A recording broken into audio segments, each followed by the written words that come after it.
dalka Qatar ee qaliijka ku yaala ayaa waxaa soo food saaray culays siyaasadeed iyo mid dhaqaale kadib markii ay xiriirka u jareen wadamada Carabta sida Sacuudiga, Imaaraadka iyo Masar kuwaas oo Qatar ku eedeeyay inay taageerto argagixisada. Soomaaliya ayaa dhexdhexaad ka noqotay xiisadan cusub iyadoo ku baaqday in jaamacadda Carabta arrintan ay xalliso. Jacfar Kuukaay ayaa warbixin arrintan ku saabsan inoo haya. Sacuudiga, Imaaraadka Carabta, Masar, Bahrayn iyo dalal kale oo dib kaga soo biiray oo ay Jabuuti ka mid tahay ayaa xiriirka u jaray dowladda Qatar isla markaana hawadooda ka xirtay duulimaadyadii ganacsi ee Dooxa iyagoo ku eedeeyay inay argagixisada barbaariso. Hase yeeshee Qatar si adag ayay ku beenisay eedayntaasi loo jeediyey. inkastoo wada hadallo ay dowladda Kuwait garwadeen ka tahay oo lagu doonayo in khilaafkaasi lagu soo afjaro ay socdaan, amiirka dowladdaasina uu socod ku tegay caasimadaha Riyaad, Abu Dhabi iyo Dooxa. Haddana diblomaasi sare oo Maraykan ayaa sheegay inaanay haatan jirin wax Qatar lagala xaajoodo iyadoo ay meesha ku jirto eedaynta dowladdaasi shidaalka hodanka ku loo jeediyey ee ku qotonta in ay maalgeliso argagixisada, isagoo intaasi raaciyey in dalalka Carabta ee doonaya in ay takooraan aanay go'aankooda dib uga laabanaynin. wasiirka arrimaha dibadda Imaaraadka Carabta Maxamed Qarqaash ayaa sheegay in si wada hadal loo galo ay Qatar waajib ku tahay inay dalkeeda ka eriso xubnaha ururka Xamaas isla markaana ay joojiso taageerada ay siiso kooxaha argagixisada ah ee Al-Qaacida ay ka mid tahay sida uu hadalka u yiri. sidaasi si la mid ahna ay meesha ka saarto warbaahinta ay maalgeliso oo ay ku jirto shabakadda Al-Jazeera. Turkiga ayaa Arbacadii sheegay inuu barbar taagan yahay dowladda Qatar. Sarkaal sare oo xukuumadda Ankara ka mid ahna waxa uu xusay in dalkiisu uu ku howlan yahay qorshe la xiriira ciidamo uu geynayo saldhigga uu dalkaasi ku leeyahay Qatar, sidoo kalena uu raashin iyo saad kale u daabulayo waddankaasi yar ee hadda u muuqda mid ay takooreen qaar ka mid ah awoodaha gobolka Bariga Dhexe. madaxweynaha Turkiga Recep Tayyip Erdogan ayaa sheegay in go'doominta Qatar aanay dhibaatada xal u noqonaynin, waxaanu Erdogan oo ilaa muddaba isku dayayay in uu kaalin dhexdhexaadina ka qaato mashaqadan intaasi ku daray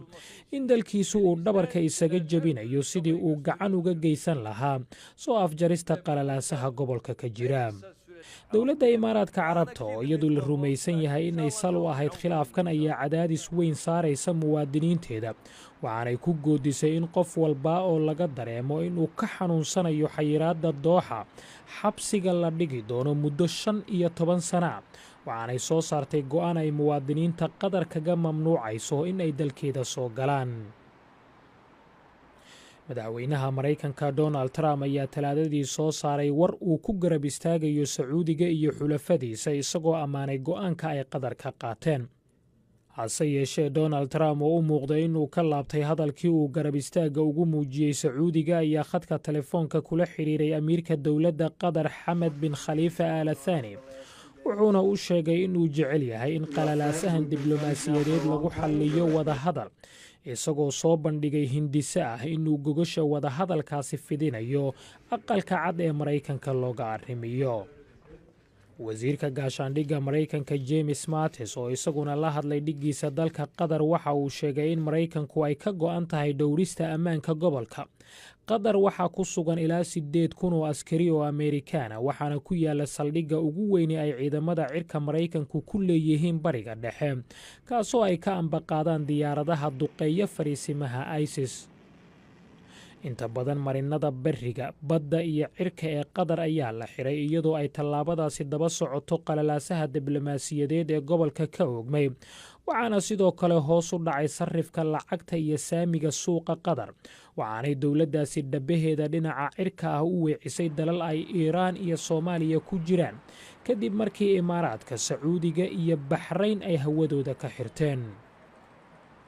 muwaadiniinta Qatar ayaa ku xoomay suuqyada iyagoo ka cabsi qaba in quutul daruurigu uu ka go'o. mas-uul qadari ahna waxa uu sheegay in xayiraadaasi kadiska ah ay ku qaaday in ay Turkiga iyo Iiraan kala xaajoodaan sidii ay u dabooli lahaayeen baahidooda dhinaca raashinka, isagoo xusay in kaydka ay hadda haystaan uu ku filan yahay oo keliya muddo 2 toddobaad. dowladda Soomaaliya ayaa meel dhexe iska taagtay khilaafkan ka dhex xaloosan wadamada Carabta. Bayaan ka soo baxay wasaaradda arrimaha dibadda ayaa lagu sheegay in Soomaaliya ay ka xun tahay arrintan, waxaanay ku baaqday in xasaradan wada hadal lagu xalliyo, waxaanay ku dhawaaqday in iyadu waa Soomaaliya ay diyaar u tahay in ay gacan ka geysato xal u raadinta xiisadan.